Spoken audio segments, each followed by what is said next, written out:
Very very good morning my dear friends. मैं doctor Sandeep Yogi आपके अपने चहेते मनपसंद YouTube channel exam fighter number 1 पर आप सबों का हार्दिक हार्दिक स्वागत करता हूं दोस्तों। और जैसा कि हम लोग लगातार कंटिन्यू रूप से प्रतिदिन यूजीसी नेट जेआरएफ हिस्ट्री की क्लासेस कर रहे हैं और इसी कड़ी में हम लोग आज पढ़ने वाले हैं बंगाल का द्वैत शासन। दोस्तों, पिछले क्लास में हम लोग डिस्कस कर चुके हैं इलाहाबाद की संधि, जहाँ पे दो संधियों के बारे में हम लोगों ने डिटेल रूप से पढ़ा है। इलाहाबाद की प्रथम संधि जो कि 12 अगस्त 1765 को हुई थी और इलाहाबाद की द्वितीय संधि 16 अगस्त 1765 को हुई थी। और किस प्रकार जो पहली संधि हुई वो मुगल बादशाह शाह आलम द्वितीय के साथ हुई थी और इसके माध्यम से कंपनी को बंगाल, बिहार और उड़ीसा का दीवानी मिल चुका था, राजस्व वसूलने का अधिकार मिल चुका था। और किस प्रकार बंगाल के नवाब से 53 लाख के बद को देकर निजामत कंपनी ने प्राप्त कर लिया था। इतना हम लोगों ने पिछले क्लास में डिस्कशन कर लिया था और काफ़ी अच्छे से हम लोग समझ चुके थे दोस्तों। तो इसी कड़ी में जब 1765 में इलाहाबाद की संधि हो गई तो अंग्रेजों के मुट्ठी में था बंगाल, बिहार और उड़ीसा का क्षेत्र। आखिर इन क्षेत्रों में किस प्रकार शासन किया जाए, कैसे इन क्षेत्रों से अधिक लाभ कमाया जाए, तो अंग्रेजों ने एक बहुत ही महत्वपूर्ण सोचा समझा निर्णय के तहत लॉर्ड क्लाइव, जिन्होंने प्लासी के भी युद्ध में बहुत ही महत्वपूर्ण और सूझबूझ भरा निर्णय दिया था और अंग्रेजों को जीत दिलाई थी और बंगाल में अंग्रेजों को अपना पांव पसारने का एक बेहतरीन अवसर दिलाया था। तो इसी योग्यता को देख के अंग्रेजों ने पुनः लंदन से, ब्रिटेन से क्लाइव को वापस इंडिया बुलाया और बंगाल में कंपनी का गवर्नर बना दिया लॉर्ड क्लाइव को। और जब लॉर्ड क्लाइव पुनः भारत आए 1765 में, 1765 में, तो उन्होंने एक तरह से भारत और विशेषकर बंगाल में किस प्रकार की शासन व्यवस्था हो इसका एक बड़ा ही कूटनीतिक और षड्यंत्रकारी तरीके से उन्होंने कार्य किया और एक ऐसी व्यवस्था को जन्म दिया जो भारतीय इतिहास में बंगाल का द्वैत शासन के नाम से जाना जाता है, डायरकी इन बंगाल।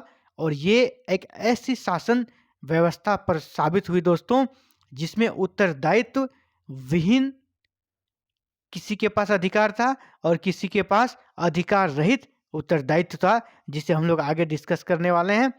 और एक ऐसी कुव्यवस्था बंगाल में उत्पन्न हो गई कि हम लोग देखेंगे आगे कि जो बंगाल भारत का सबसे बड़ा, सबसे समृद्ध क्षेत्र था, हर तरीके से आर्थिक रूप से संपन्न बंगाल कैसे कंगाल और भूखमरी और अकाल से ग्रसित बंगाल में बदल गया, जहाँ पे लोग भूखे तड़प तड़प के मरने पे विवश हो गए।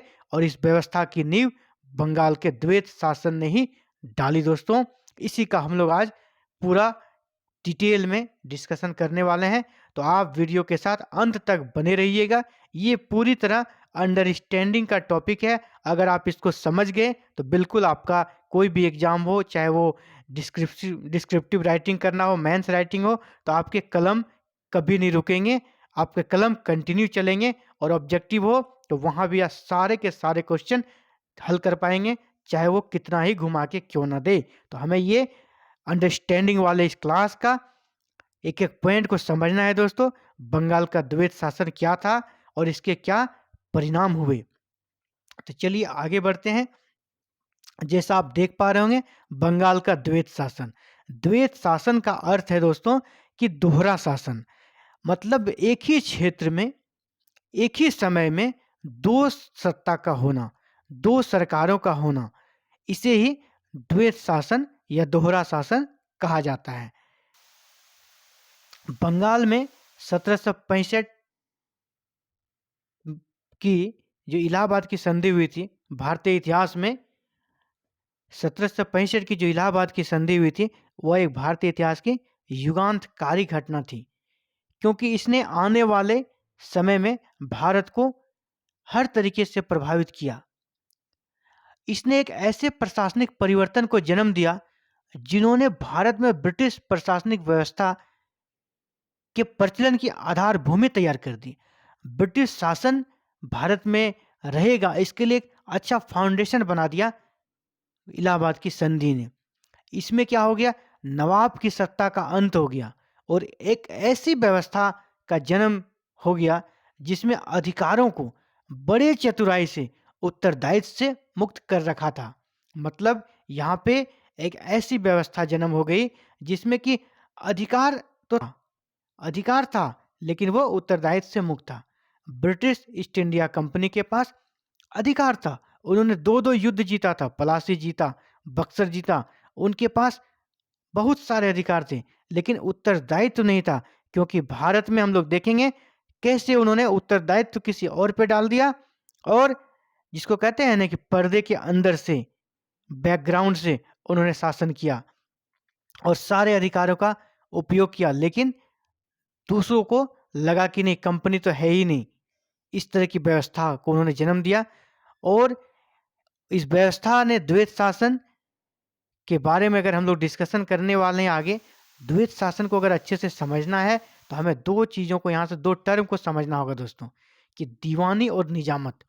इन्हीं पे सारा संधि जो था इलाहाबाद का डिपेंड था। और दीवानी और निजामत दो शब्द हमें बार बार मिलेंगे द्वैत शासन को पढ़ने के दौरान। तो हमें दो चीज़ों को पहले समझना पड़ेगा, दीवानी क्या होता है, निजामत क्या होता है। दोस्तों दीवानी होता है जिसको कहते हैं भूमि राजस्व या फिर वित्त से संबंधित मामला दीवानी के अंदर देखा जाता है, जबकि निजामत में प्रशासन, लॉ एंड ऑर्डर को देखा जाता था। तो दीवानी में हो गया, क्या क्या आ जाएगा दीवानी में आपका, दीवानी में आ जाएगा राजस्व और वित्त व्यवस्था, राजस्व और वित्त व्यवस्था, सिविल मामला। और ये होता था सैनिक, प्रतिरक्षा, पुलिस, ये सारे आते थे निजामत में और ये आते थे दीवानी में और ये निजामत में। तो आप इस चीज़ को अच्छे से समझना, दीवानी मैटर क्या होता है और निजामत मैटर क्या होता है। अगर आप इन दो टर्म को समझ लेंगे आगे आपको समझने में कोई दिक्कत नहीं होगा। अगर हम बंगाल के द्वैत शासन को समझना चाहेंगे तो इसके पहले हमें थोड़ा फ्लैशबैक में जाना होगा। फ्लैशबैक में जाके हमें ये जानने का हम लोग प्रयास करेंगे कि मुगल काल में किस प्रकार की व्यवस्था थी। मुगल काल में भी तो दोहरा शासन था, केंद्र में भी शासन था और प्रांतों में भी शासन था, लेकिन वो अभी जो अंग्रेजों के काल में द्वैत शासन था उससे किस प्रकार भिन्न था उसे हम लोग जानने का प्रयास करेंगे। तो चलते हैं मुगल काल की ओर। मुगल काल में दोस्तों जो व्यवस्था थी, हम लोग जानते हैं कि मुगल काल में सबसे ऊपर में क्या था, केंद्रीय शासन, जहाँ बादशाह होते थे और पूरा प्रशासन, जो पूरा साम्राज्य था विभिन्न प्रांतों में बंटा था दोस्तों। प्रांतों में ये केंद्रीय सत्ता में बादशाह होते थे ऑल इन ऑल, और मुगल प्रशासन प्रांतों में बंटा था और प्रांतों में दो मुख्य अधिकारी होते थे, एक होते थे सूबेदार, दूसरा होता था दीवान। तो सूबेदार जो होते थे, ये समझिए कि आप सूबेदार बेसिकली निजामत का कार्य करते थे। सूबेदार निजामत मतलब सैनिक, प्रतिरक्षा, पुलिस और न्याय, ये तीन जो क्षेत्र हैं महत्वपूर्ण निजामत के क्षेत्र थे, इनका उत्तरदायित्व सूबेदार पर रहता था, जो प्रांत के सूबेदार थे। जबकि राजस्व और वित्त मतलब जो दीवानी मामले थे, इसके लिए दीवान होते थे। और ये सिर्फ दो अधिकारी स्वतंत्र नहीं थे, इनको भी केंद्र के प्रति उत्तरदायित्व देना पड़ता था, इनको प्रशासन का वहाँ हिसाब देना पड़ता था। दोनों प्रांतीय अधिकारी केंद्र के प्रति उत्तरदायित्व होते थे, मतलब दोनों क्या कार्य कर रहा है, अच्छा है या बुरा है, वो केंद्रीय प्रशासन के पास इसका रिपोर्ट जाता था। और बाकायदा अगर कोई गलत काम करता था या अन्यायपूर्ण कार्य करता था जो अनैतिक था, तो बादशाह, मुगल बादशाह उसे ट्रांसफ़र कर देते थे या पद से बर्खास्त भी कर देते थे। मतलब यहाँ पे अधिकार था सूबेदार को, दीवान को था, लेकिन उसके प्रति सत्ता, मतलब केंद्रीय सत्ता के प्रति उसका उत्तरदायित्व भी बनता था।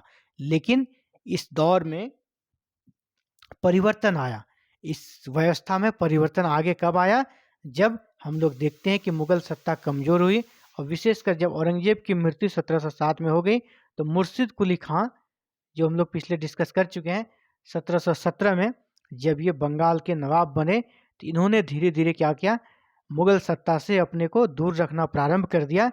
और इसी क्रम में उन्होंने क्या कर दिया, जो दीवानी और निजामत दोनों पदों पर, मतलब सूबेदार और जो दीवान थे उन दोनों को हटा दिया और खुद ही सूबेदार बन गया और निजामत का कार्य करने लगा और खुद ही दीवान भी बन गया और दीवानी कार्य करने लगा।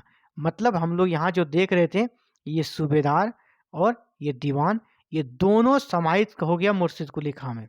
मुर्शिद कुली खां इन दोनों अधिकारों को अपने साथ समाहित कर लिए और दोनों, मतलब वो सूबेदार भी थे, सैनिक प्रतिरक्षा और पुलिस विभाग भी उसके पास था, उसी तरह राजस्व और वित्त का मामला भी उसके साथ था। उन्हें एक ही व्यक्ति ऑल इन ऑल हो गया था।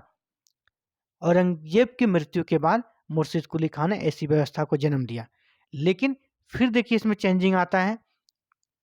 ये व्यवस्था अंग्रेजों के आने के पहले बंगाल में थी। मुर्शिद कुली खां ही दीवानी और जिसको कहते हैं निजामत, दोनों मामले को अपने पास रखे हुए था। ये अंग्रेजों के शासन के पूर्व की घटना है दोस्तों। लेकिन जब अंग्रेज आए तो अंग्रेजों ने दो संधियां की, जैसे हम लोग देख चुके हैं पिछले क्लास में। इलाहाबाद की संधि, इलाहाबाद के संधि के साथ फिर से क्या किया अंग्रेजों ने, दीवानी का अधिकार ले लिया मुगल बादशाह से 26 लाख रुपया वार्षिक देकर, और निजामत का अधिकार ले लिया 53 लाख रुपया वार्षिक देकर बंगाल के नवाब से। और उन्होंने क्या किया, इतना उसे मिल चुका था, दीवानी भी मिला और निजामत भी मिला। दीवानी मिला मतलब राजस्व वसूलने का अधिकार मिल गया, निजामत मिल गया मतलब जो था पुलिस प्रशासन, लॉ एंड ऑर्डर, न्याय, वो भी अधिकार अंग्रेजों को मिल चुका। लेकिन उन्होंने यहाँ क्या किया, बहुत ही अप्रत्यक्ष तरीके से शासन करना ही उचित समझा और भारतीय सत्ता के मुखौटा को नहीं हटाया। मतलब अगर आप जीत चुके हैं, आपको अधिकार भी मिल चुका है, दो संधि के तहत अधिकार भी मिल गया है, दीवानी भी मिल गया, आपको निजामत भी मिल गया, तो डायरेक्ट शासन करना चाहिए, बंगाल की सत्ता पे किसी अंग्रेज को बिठा देना चाहिए। लेकिन उन्होंने एक साथ ये कार्य नहीं किया। इसके पीछे कुछ रीजन थे और उसकी कुछ रणनीति थी, कुछ चतुराई थी उनके पास। पहला कि उस वक्त कंपनी उतने तरीके से तैयार नहीं थी कि पूरे बंगाल पर अपना सत्ता काबिज कर शासन किया जा सके। इससे उसे डर था, कहीं अगर जनता आक्रोशित हो गई, उनके जो बादशाह हैं, उनके जो नवाब हैं, अगर उनको बदल के उनके सत्ता पे किसी अंग्रेज को काबिज कर देते हैं तो हो सकता है जनता विद्रोह कर सकती है। और इसी के डर से उन्होंने बड़े ही चतुराई से, जो उस दौर में नवाब थे बंगाल के, उसे नवाब रहने दिया, मतलब नजमुद्दौला जो नवाब थे उसे नवाब रहने दिया और अब उन्हें प्रशासन करने दिया कि, लेकिन उनके पास अधिकार नहीं था, सारे अधिकार कंपनी ने उस संधि के तहत ले लिया था। लेकिन उसी प्रकार मुगल बादशाह को भी रहने दिया, राजस्व वसूलने का अधिकार था इनके पास, लेकिन मुगल बादशाह को भी रहने दिया। और हम लोग जानते हैं कि मुगल बादशाह को उन्होंने दिल्ली के जगह कहाँ रखा, इलाहाबाद में। अर्थात भारत में जो सत्ता पर काबिज थे, क्या वो मुगल बादशाह हो या बंगाल के नवाब हो, वो सत्ता पे काबिज ही रहे, वो सत्ता से उसे हटाया नहीं गया। तो आम पब्लिक को क्या फर्क पड़ता है, वो तो इंटरनल मैटर को नहीं समझ पाते हैं। वो तो देख ही रहे हैं, अरे हमारे तो मुगल बादशाह भी सत्ता पर हैं, बंगाल के नवाब भी सत्ता पर हैं, लेकिन ये तो बंगाल के नवाब को ही पता है और मुगल बादशाह को ही पता है वास्तविक में उन्हें किस प्रकार की सत्ता मिली है। उन्हें एक खोखली सत्ता मिली थी, उनके पास अधिकार कुछ भी नहीं था, सारा कंपनी के पास था। बस उसे मुखौटा के रूप में पब्लिक के डर से बचने के लिए उसका ब्रिटिश शासन यूज कर रही थी। और इसी मुखौटे के अंदर ब्रिटिश शासन ने लूट का एक तांडव मचा दिया, जैसे हम लोग आगे देखेंगे कि किस प्रकार उसने लूट का तंत्र कायम कर दिया। और इसी में के.एम. पानिक्कर जैसे विद्वान ने कहा कि 1765 से 1772 जो बंगाल में द्वैत शासन चला, वो एक तरह से डाकुओं का राज्य था, डाकू राज्य तक उन्होंने कहा था। इतना ही नहीं, लॉर्ड कॉर्नवालिस जो भारत के गवर्नर जनरल बाद में बने, उन्होंने हाउस ऑफ कॉमन्स में लंदन में कहा कि मैंने दुनिया में इतनी भ्रष्ट और इतना भ्रष्टाचार से लिप्त और इतना निर्दयी अत्याचारी सरकार आज तक नहीं देखा, जो कि 1765 से 72 के बीच में ब्रिटिश ईस्ट इंडिया कंपनी ने बंगाल में जिस प्रकार का शासन किया है। इतनी भ्रष्ट, इतनी अत्याचारी, इतना अनैतिक शासन उन्होंने आज तक नहीं देखा। खुद ये अंग्रेज स्वीकार कर रहे थे, तो समझिए किस लेवल का उन्होंने शासन किया था। और भारतीय मुखौटा को हटाया नहीं, भारतीय नवाब रहे, बंगाल के नवाब कायम रहे और हमारे मुगल बादशाह भी कायम रहे। तो पब्लिक को लग रहा था कि नहीं, हमारे जो शासक हैं वो तो हैं, और उन्होंने कभी भी इसका विरोध नहीं किया, विद्रोह नहीं किया। और इससे क्या हो गया, आने वाले समय में वहाँ का जो लॉ एंड ऑर्डर था वो काफ़ी गड़बड़ हो गया, काफ़ी अस्त व्यस्त हो गया। जैसे कि हम लोग आगे भी देखेंगे कि कंपनी क्या क्या दीवानी और निजामत का कार्य भारतीय एजेंटों के माध्यम से करती थी, लेकिन वास्तविक शक्ति कंपनी के पास थी। और उन्होंने एजेंट भी नियुक्त किए, जो राजस्व वसूलने जाएगा किसी किसान से, किसी जमींदार से, तो वो कौन जाएगा, एक भारतीय से वसूलेगा और एक भारतीय ही जाएगा। तो राजा सिताब राय को बिहार के लिए और बंगाल के लिए मोहम्मद रजा खान जैसे लोगों को नियुक्त कर दिया। मतलब आपसे टैक्स वसूलेंगे, और टैक्स भी मनमाने और काफ़ी ज़्यादा टैक्स, टैक्स भी काफ़ी मनमाना और काफ़ी ज़्यादा टैक्स वसूलने का आदेश था। लेकिन वो कौन वसूल रहा है, कोई अंग्रेज नहीं वसूलने आ रहा, आप ही का अपना भाई, आप ही का अपना अधिकारी राजा सिताब राय और मोहम्मद रजा खां जैसे मुखौटा। और वो किसके लिए राजस्व वसूल रहे हैं, राजस्व वसूल रहे हैं मुगल बादशाह के लिए। लोगों को लग रहा है कि ये मुगल बादशाह के लिए वसूल रहे हैं, लेकिन क्या ऐसा था, नहीं। ये जो एजेंट थे कंपनी के द्वारा नियुक्त हुए थे, और वो भारतीयों से टैक्स वसूलते थे और कंपनी को देते थे। और कंपनी इस टैक्स में से 26 लाख देती थी मुगल बादशाह को और 53 लाख बंगाल के नवाब को, ताकि उनका जो प्रशासन में खर्च हो वो मेंटेन हो सके। लेकिन वो उनका जो खर्च था उससे काफ़ी कम था। और दूसरी बात, इनकी चलती भी नहीं थी, लॉ एंड ऑर्डर में भी वही करना पड़ता था बंगाल के नवाब को जो अंग्रेज चाहते थे। अगर किसी अधिकारी ने, किसी भारतीय अंग्रेज अधिकारी ने किसी भारतीय के साथ दुर्व्यवहार किया होता था या दुर्व्यवहार करते थे, तो उन्हें सजा नहीं दी जाती थी। बंगाल के नवाब के पास निजामत का जो मुखौटा था, उसके माध्यम से वो उस पर कुछ कर नहीं पाते थे, उन्हें कोई सजा नहीं दे पाते थे, उन्हें कोई दंड नहीं दे पाते थे, जब तक कंपनी ना चाहे। तो आखिर देखने का अधिकार था नवाब के पास, राजस्व वसूलने का भारतीय एजेंटों के पास, लेकिन वास्तविक शक्ति इनके पास कुछ भी नहीं था। सारा वास्तविक शक्ति कंपनी के पास था। इसके साथ ही जब मोहम्मद रजा खां और राजा सिताब राय ने क्या किया, राजस्व वसूलना प्रारंभ किया कर दिया, और कहीं कहीं विरोध शुरू हुआ, तो कंपनी ने क्या किया, बंगाल प्रांत की सुरक्षा का दायित्व भी नवाब से ले लिया। कहा कि आपकी जो सेना है वो अच्छे से मैनेज नहीं कर पा रही है, तो आपके जो सिपाही हैं वो अच्छे से मैनेज नहीं कर पा रही है, तो बंगाल प्रांत की सुरक्षा का दायित्व कंपनी ने लिया और अपनी सेना, और डायरेक्ट उन्होंने शासन अपनी सेना दे दिया कि इसको बंगाल के नवाब को। मतलब बंगाल के नवाब की सेना को बदल दिया और अपनी ब्रिटिश सेना उन्हें दे दिया गया, और वो सेना का खर्च भी नवाब को मेंटेन करना था। अर्थात इससे क्या हुआ, कंपनी का खर्च बच गया उन सैनिकों को खिलाने पिलाने और मेंटेनेंस करने का, और वो खिलाना पिलाना और मेंटेनेंस का दायित्व आ गया बंगाल के नवाब पर। मतलब जो 53 लाख उसे मिल रहा है, उसी 53 लाख में अब अंग्रेज सैनिकों को भी पालना था उसे, अंग्रेज सैनिकों को भी खिलाना था उसे, अंग्रेज सैनिकों को भी वेतन देना था उसे। और ये सैनिक क्या करेंगे, बंगाल की सुरक्षा करेंगे, बंगाल की रक्षा करेंगे। अगर कोई दिक्कत होता है तो ये उस पर उस समय तैनात रहेंगी। यह कहकर इस सेना को बंगाल के नवाब के अधीन कर दिया गया। लेकिन देखा जाए, एक तरह से बंगाल के नवाब पर नियंत्रण स्थापित करने का ये और एक दूसरा हथियार था दोस्तों। अगर बंगाल का नवाब है, सेना उसका अंग्रेज है, तो अंग्रेज के इशारे पर ही तो वो चलेंगे। जब नवाब इधर से उधर कुछ भी करेगा, तो नवाब पर तुरंत वो नवाब के गर्दन तक पहुंच सकता है।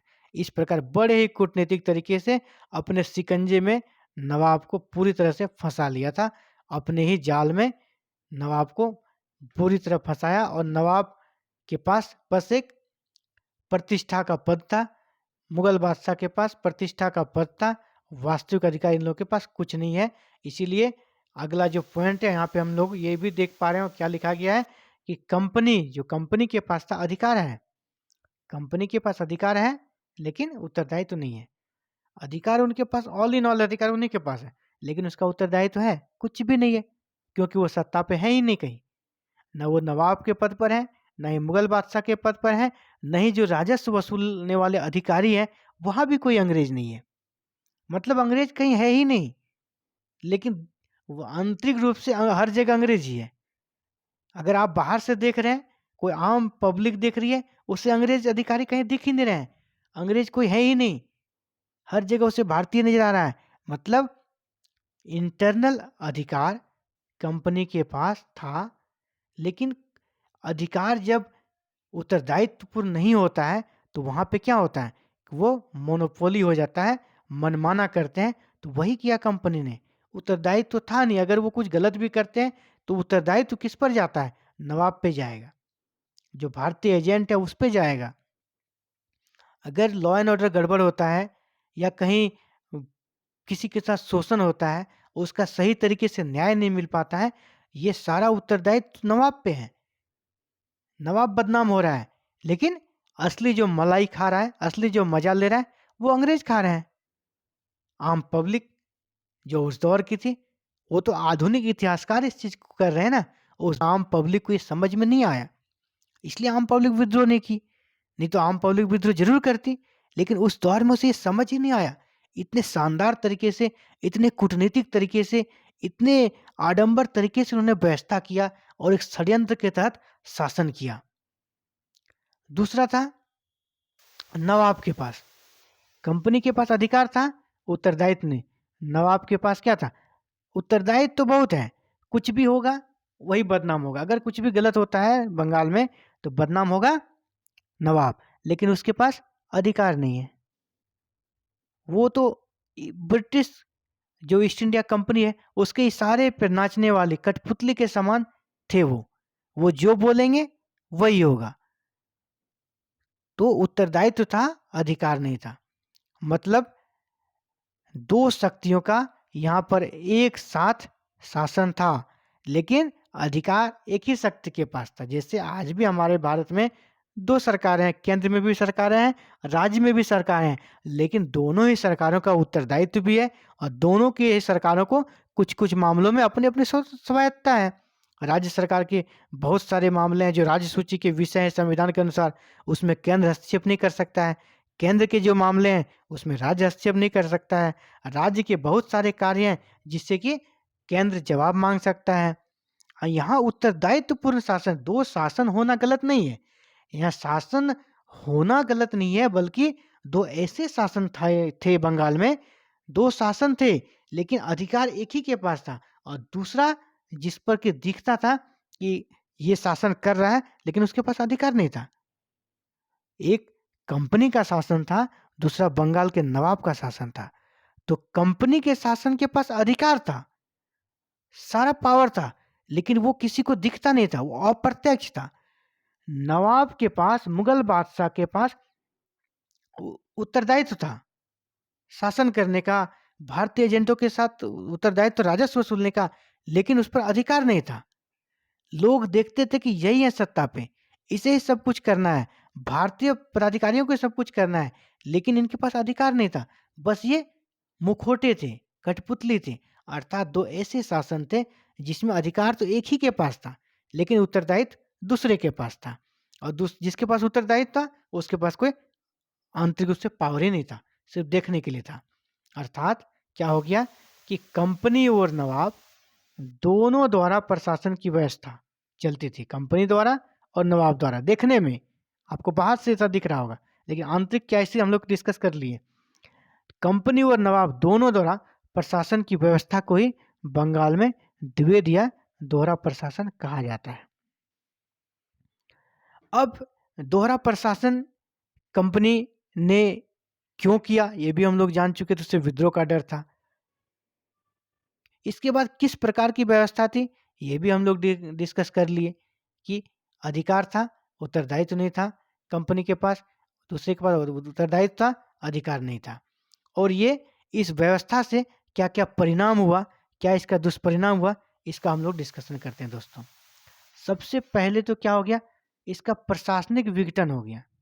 बंगाल का जो प्रशासन था वो विघटित हो गया, कानून और व्यवस्था की स्थिति एकदम खराब हो गई। और यहाँ तक कि व्यापार और वाणिज्य का भी पतन हो गया। व्यापारियों की स्थिति भिखारियों जैसी हो गई। समृद्ध और विकसित उद्योग, विशेषकर जो कि रेशम और कपड़ा उद्योग बहुत फेमस था, बंगाल से निर्यात होता था, वो नष्ट हो गया। किसान भी भयंकर गरीबी की स्थिति में पहुंच गए। इतना ही नहीं, 1770 में बंगाल में एक भयंकर अकाल आया। वो बंगाल जो निर्यात करता था, सरप्लस प्रोडक्शन होता था, उपजाऊ भूमि जिसको हम लोग मानते थे, गंगा ब्रह्मपुत्र का उपजाऊ डेल्टाई क्षेत्र था जिस बंगाल में, वो बंगाल आज 1770 में अकाल की स्थिति में पहुंच गया। और अकाल में लगभग कहा जाता है 1 करोड़ लोग भूखे मर गए, जो बंगाल और बिहार की कुल आबादी का कहा जाता है 1/3 भाग थे। इसके साथ ही ये जो स्थिति थी भारतीयों की, इस पर भी अनाज की कमी थी, लोग भूखे मरे थे, अकाल की स्थिति थी। दूसरी तरफ क्या हो रहा था, कंपनी के अधिकारी जो भी अनाज था उसको वो लोग मुनाफाखोरी के लिए जमा कर रहे थे, ताकि जब और स्थिति खराब हो जाए तब बेचें और ज़्यादा से ज़्यादा लाभ कमाए। और ब्रिटिश ईस्ट इंडिया कंपनी ने उसका सहयोग दिया, उस पर कोई बैन नहीं किया, उसको रोकने का कोई प्रयास नहीं किया, और लोग भूख से मरने लगे। और इस मृत्यु दर में काफ़ी वृद्धि हुई। कहा जाता है कुछ क्षेत्र तो ऐसे हो गए कि जब कोई लोग मर गए तो जीवित लोग मरे लोगों को खा रहे थे, उसी आग में जला के पका के मरे हुए लोगों को खा रहे थे जिंदा रहने के लिए। ऐसी स्थिति आ गई। इतनी गरीबी, इतनी अकाल, इतनी कह सकते हैं अमानवीय स्थिति थी। और इस महासंकट की स्थिति में भी कंपनी के अधिकारियों ने मुनाफा वसूलने का कार्य किया, और ना ही टैक्स में भी रिबेट नहीं किया। कहा जाता है कि इस स्थिति के बाद भी अकाल के कारण लोग मर रहे हैं, जनसंख्या में भी कमी हुई, कृषि का उत्पादन भी प्रभावित हुआ, फिर भी क्या कर रहे थे वो लोग, टैक्स जो भूमि राजस्व दर था उसमें कोई कटौती नहीं किया। और कहा जाता है कि उसको फिर अगले साल बढ़ा भी दिया, 1771 में और 10% बढ़ा दिया, और ज़बरदस्ती वसूलने का प्रयास किया। और जो लोग मर गए या जो लोग इस स्थिति से छोड़कर भाग गए बंगाल, उनके बदले भी जो जीवित बचे उनको उसका भी टैक्स देना पड़ा।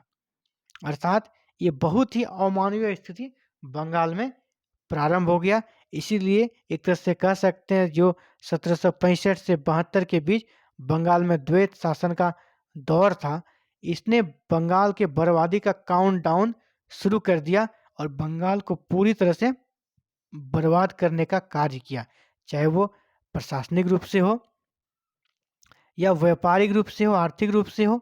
व्यापार वाणिज्य तो चौपट ही हो गया। और विशेषकर जो भारतीय व्यापारी थे उनका तो जीना दुभर हो गया, वो भिखारी की स्थिति में पहुंच गए।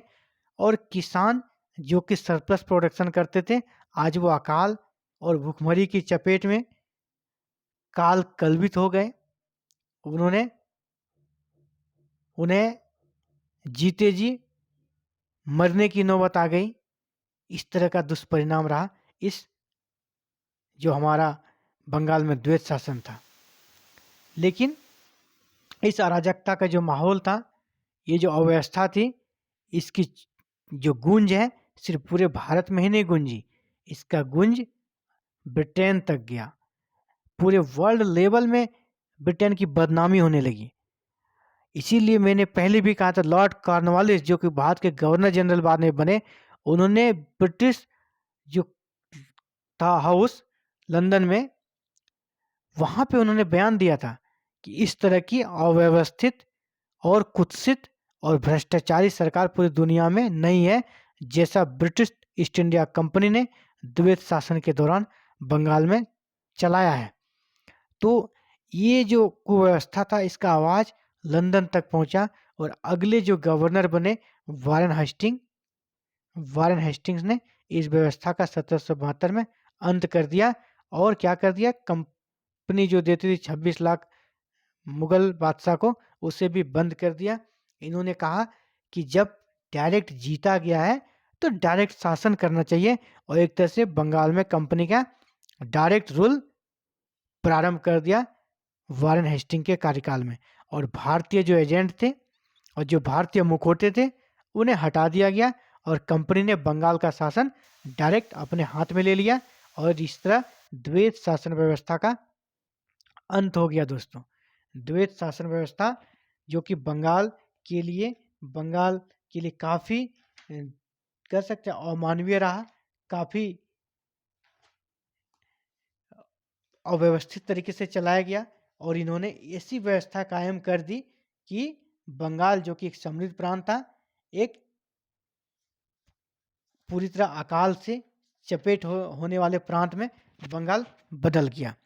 तो ये व्यवस्था काफ़ी दुखदाई रही, और इन्होंने एक तरह से भारत में अंग्रेजों ने जो कि अप्रत्यक्ष रूप से शासन करने का प्रयास किया, और उस शासन का बहुत ही खराब रिजल्ट रहा। और वारेन हेस्टिंग जब आए, उन्होंने इस व्यवस्था को बदला और डायरेक्ट रूल किया, लेकिन बंगाल की स्थिति सुधरने वाली अब लायक बची नहीं थी, क्योंकि बंगाल को पूरी तरह से लूट करके खा करके अंग्रेजों ने कंगाल की स्थिति में पहुंचा दिया था। बंगाल को कंगाल में बदल दिया अंग्रेजों ने। तो ये द्वैत शासन हम लोग आज डिस्कशन किए। उम्मीद है आपको पसंद आया होगा और आप अच्छे से समझ गए होंगे। अब अगर भी इसके बाद भी आपको अगर कोई समस्या हो, समझने में कोई दिक्कत हो, आप हमारे कमेंट सेक्शन में कमेंट करें दोस्तों। तो ये था बंगाल में अंग्रेजों का प्रवेश, उनका शासन, वहाँ की व्यवस्था किस प्रकार किया, ये सारे चीज़ हम लोग डिस्कशन कर चुके हैं। जो नेक्स्ट क्लास होगा, अब हम लोग देखेंगे बंगाल में जब अब कंपनी क्या हो गया, बंगाल में डायरेक्ट सत्ता पे काबिज हो गई। ये जो मुखौटा था वो भी हट चुका था वारेन हेस्टिंग के कार्यकाल में। अब इन्होंने अन्य प्रांतों की ओर ध्यान दिया, और सबसे महत्वपूर्ण उस दौर का और एक प्रांत था जो कि साउथ में था, मैसूर, हैदर अली का मैसूर। अब हम लोग देखेंगे अंग्रेज मैसूर में कैसे प्रवेश करते हैं और मैसूर को किस प्रकार वो अपने नियंत्रण में लेते हैं। तो अगला क्लास जो स्टार्ट होगा, हम लोग बंगाल से स्किप कर अब मैसूर की ओर जाएंगे दोस्तों। तो बिल्कुल हर एक क्लास को देखें आप। और अगर आप कोई नए हैं और क्लास आपका छूटा हुआ है, तो आप प्ले लिस्ट में जाके स्टार्टिंग से वीडियो को देखना प्रारंभ करें, ताकि आपका ये जो हिस्ट्री है वो स्टोरी की तरह लगे, कहानी की तरह लगे, और आप अच्छे से पूरा क्रोनोलॉजी को समझ सकें और एक अच्छा कॉन्सेप्ट बना सकें। मैं यही चाहता हूँ कि आप बिल्कुल कॉन्सेप्ट के साथ हिस्ट्री पढ़ें, हिस्ट्री को रटने की आपको ज़रूरत नहीं है।